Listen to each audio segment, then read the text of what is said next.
Today's episode is brought to you by Dr. Jeffrey Halstead, DMD. Dr. Jeffrey Halstead has been Canandaigua's hometown dentist for more than 35 years, offering routine dental care as well as cosmetic dentistry, implants, and dentures by their highly trained and experienced staff. Visit them online at canandaiguadentistry.com or find them on Facebook and Instagram.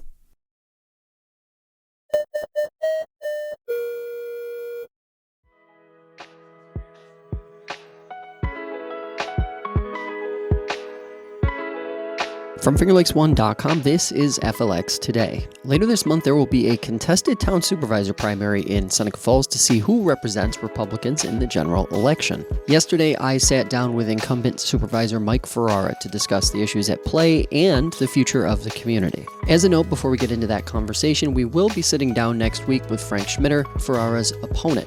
We look forward to that, and as with all of our interviews and conversations, it will be available on FingerLakes1.com, our YouTube channel, and Spotify. Now our conversation with Supervisor Mike Ferrara, which begins with his reasoning for running for a second term. Second term is because there's a lot of things in the pipeline that I'd like to see finished. I'd like to continue to work on our major problems in the town, which we've been doing for the last 4 years, or 3+ years, I should say. So it's just those types of things that it would be very difficult for somebody new to step in with so much going on.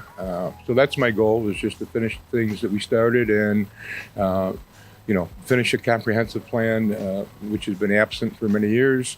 That will be our guiding light as we move forward in the next 10, 15 years. And obviously, DRI is another big component of that. Where is the town right now in that process? So the DRI, the town is only responsible for 3 parts of the DRI. One of them is the community center, upgrades at the skate park out back, and that's probably a month away from going out to bid. The second area is the visitor center, with upgrades there, and that will happen most likely in December, and construction will start there in early 2024. The big one is the North Side Canal landscape. That's $3.4 million, and then that project, we're working on it with our consultants, Labella Company, but that will be probably, hopefully, breaking ground sometime in 24. That calls for total removal of all above ground wiring and utility poles, enhancements to People Park, enhancement to the canal side itself, docks, et cetera, et cetera. The big issue here is working with New York State Gas and Electric and getting their cooperation. It's a big project on their part, so it's going to take some facilitation, but everything is full steam ahead. So those are the 3 that we are responsible for. The other DRI awards were obviously in private hands, so they're on their own and those types of things. Absolutely. When you talk to potential voters right now, what are you hearing as like a couple of the bigger issues that they care about? Well, always the issue is the landfill and the future of the landfill. That's always either against or for, that type of thing. The other issues, obviously, people don't want their taxes to go up. We did a reassessment of property in the town, which hadn't been completed in probably 8 years. I'm not a very good politician because I could have waited on the reassessment until after this upcoming election, because people think that their assessments went up. Some assessments went up, some went down, and they automatically assume that their taxes are going up, and that's not the case at all. The assessment was needed because our property evaluation would be about 70%, and what that really means simply is that everybody's not paying their fair share, okay? So that's, I'm living in a $100,000 house and it sells for $350,000. We're not paying our fair share. So will some people's taxes go up and businesses? Yes. Will some go down? Absolutely. So the key here is not the actual assessment, but the key is the rate. And we'll see what happens in September, when the school district sends out tax bills. And people will be able to say now, okay, my rate, is this the rate? And what am I paying in total taxes compared to 2023 or 2022? Gotcha. Comp plan, you mentioned it. Town is going through the process, still fairly early in the process, right? Only one public meeting or a session so far to get input. And what's the long-term vision? Long-term, we're probably, I would say, 6 months out to have a comprehensive plan to present to the board and to the people of Seneca Falls. Last night was our first public meeting, and it wasn't a time to come in and discuss things and so forth. We had an exercise where we had some different visions, 7 or 8 different visions that had been identified by this group of people, and we're looking for comments on that. Not verbal comments, written comments, or using Post-it notes or so forth and so on. So it was very well attended. I was there for probably about an hour, from 5 to 6:15 or so, and 75 people had come through at that point, and it was still going on until 8 o'clock. So at some point, once we get a draft completed, there'll be another public forum opportunity where people can make comments verbally at that point. What's your long-term vision of Seneca? When you look in you don't have a crystal ball, obviously, but when you look 5, 10 years down the line, what do you want to see for Seneca Falls? Well, there's a couple of things. First and foremost, economic development. And you can't do that without housing opportunities in Seneca Falls.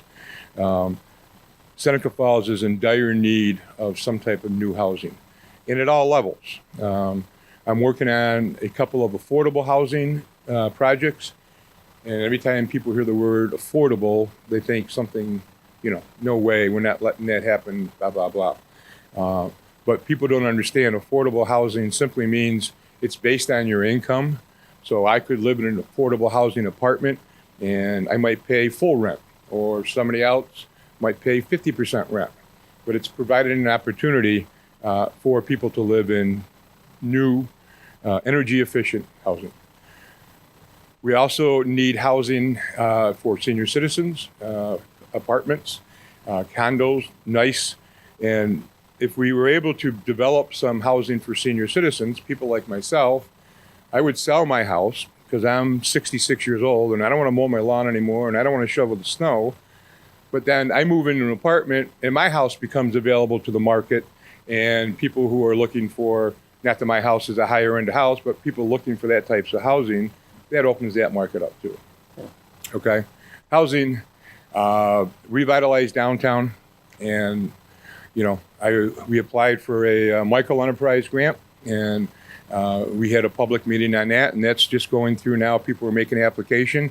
So we have $210,000 available for people who want to start their own business or to enhance the business that they currently have. Mm-hmm. So an applicant can receive up to $30,000 free. And they can't use that money for construction, but they can use it for anything else. And the way the Michael Enterprise grant works is that for every new business that comes in, then you can provide a grant to an already established business. So we have about 6 or 7 applications for a new business. So my goal is to have every storefront in downtown Seneca Falls in the Sackett Street business district open. Mm-hmm. And we can keep applying for the Michael Enterprise grant. If we're successful this year, we move up the chart for another grant next year, and it's perpetual. So that's my second major goal. And probably the third biggest thing that we need to get done is infrastructure. We're talking about 100-year-old infrastructure. Water distribution is a problem. We have drainage problems that are a major problem when we have rain events, which used to happen once every 25 years, but now they happen way more frequently with climate change going on, et cetera. So much of our infrastructure is compromised. So many businesses and homes, their drainage goes directly into the sewer line. And when you get in a rain event, the system can't handle it. And that's when you start having problems at the water treatment plant, and that's when you see manholes uncovered, and that's when you see people's places are being flooded out. So.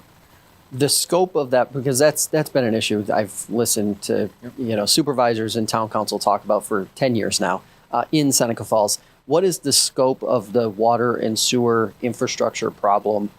It's not just like we need to fix one thing and everything will be better. It's pretty widespread, right? It is. And so we've started. I mean, you're right. I've lived here my whole life and people talk about it and then nothing happens. Okay. We're making things happen.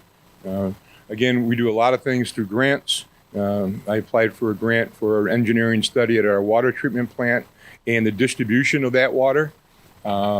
We are applying for a grant coming up. We're going through that process. It's a $17 million project, and it's in phases. The total cost at the time was $24 million, so we're going to do a phase 1, and then a phase 2, and then a phase 3. To address that, we're currently replacing our equalization tank at the water treatment plant for $6.5 million. This tank holds water when the system can't handle it. So the water goes in there. When the system catch up, then it releases the water to be treated and so forth. So that's all through grants and 0% bonding. So it's no interest rate for our taxpayers. No risk. How do you approach, obviously we got to get into it, Seneca Meadows, depending on how this DEC permit process plays out, how do you approach Seneca Meadows and how do you approach that issue as it is fairly contentious depending on who you talk to in Seneca Falls?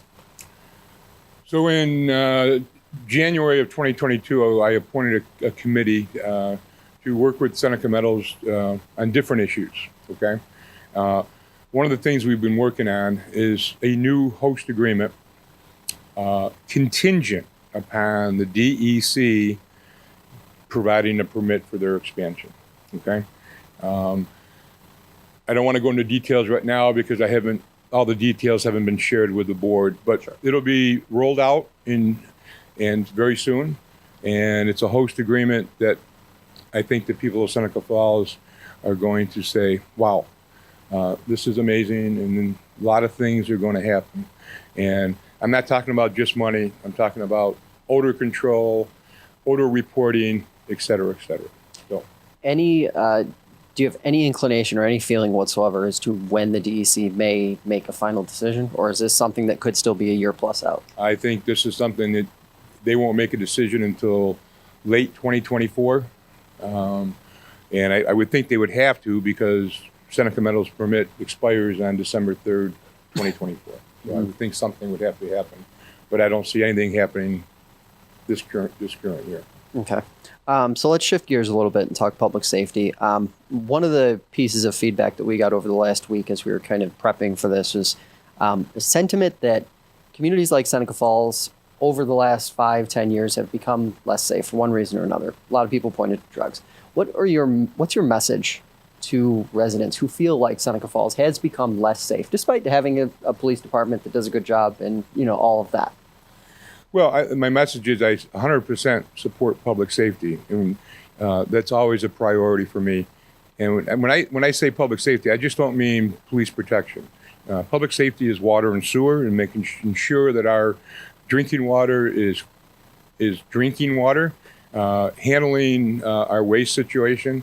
When I talk about public safety, I'm talking about wintertime especially, and making sure our roads are safe to travel on and for our students and families. And then obviously police protection. I'm a strong supporter of our police department. I think they do a great job. And I think if people really look at the things the police department are doing and the things that they handle on a daily basis, anybody who would think that we need to get rid of the police department, I think would be surely surprised. Obviously, things have changed in Seneca Falls and all communities. So we do have our fair share of drug issues, no doubt about it. We have other issues that we're trying to resolve. And one of them is not an issue, it's just there needs to be some point of cooperation between the Cougar Nation and the town of Seneca Falls. People don't like to hear that, but the Cougar Nation is not going anyplace. And I would like to partner with them versus try to fight with them. And I continue to work on that. Given the decision that came from the federal government this year, now's the time, right? Does now feel like the right time to really push forward with some kind of partnership between the town and the Cougar Nation? I 100% agree with that. And I have worked with the Cougar Nation. I have included them in the comprehensive plan. They are represented there. We have a cannabis committee that is working on what happens when Josh Durso wants to open a marijuana store in Seneca Falls. So we're bringing about zoning restrictions and laws to make sure we're protected. I have Cougar Nation representation on that. Okay? I've worked with the Cougar Nation for some of the properties they've had that are been taken over by different groups, and we've collaborated on that. So my next goal is to work out some type of compensation for services that we provide. Again, no mistake that Cougar Nation pays their water and sewer bill. That's not a problem on other properties. But they also get trash pickup, they also get police protection, they also get fire protection, and I think we can work on some arrangements for them to help out with that. Right. One thing on the police department that came in, or one question, too big, too small, or just right? Well, everybody needs to remember the police department is 24/7, 365 days a year. Okay? Could it be smaller? Maybe, but you're not going to get the same protection that we have right now. On all two shifts, there's two shifts, 12-hour shifts. There's two patrols on the north end of town. There's two patrol cars on the south end of town. You have investigators who are investigating crimes. I mean, too numerous to mention. Yep. And we have the leadership, obviously, with Chief Snyder, and hopefully at some point appoint another lieutenant to him. So, no, I don't think it's too big. Okay, so a few other items to get to here before we wrap up. Public forums. We've seen, the town has held a few public forums over the years. What place do you think they have, and how do they work best? Issue specific, or kind of allow all the grievances to be aired at once? A very smart elected official told me about a year ago that you're doing a lot of great things, and you're spending a lot of time on the job, but you're not telling anybody what you're doing. And a lot to be said about that. I'm just, my nature is I just do my job. I try to do what's best for the people of Seneca Falls. I don't need anybody to say thank you or, pat me on the back. But I don't spend enough time telling people what we're doing. So I've done one public forum that was issue related, and it was during COVID. So it ended up being a type of a Zoom meeting, and the issue was the Cougar Nation. I certainly think that I need to do more public forums, maybe one a quarter, to get people to know what the town is doing and how we're doing it and why we're doing it. And it's just an open mic season as far as I'm concerned. But yeah, something I would do, definitely. And then to that end, communication, a few seniors reached out to us and asked very bluntly why the town doesn't do a better job of communicating. You and I kind of talked a little bit about this before we came on. It's not easy. Like, the town has a website, the town reaches out to local media, some Facebook push too. What's the answer? What do you feel like the answer is to try and include them?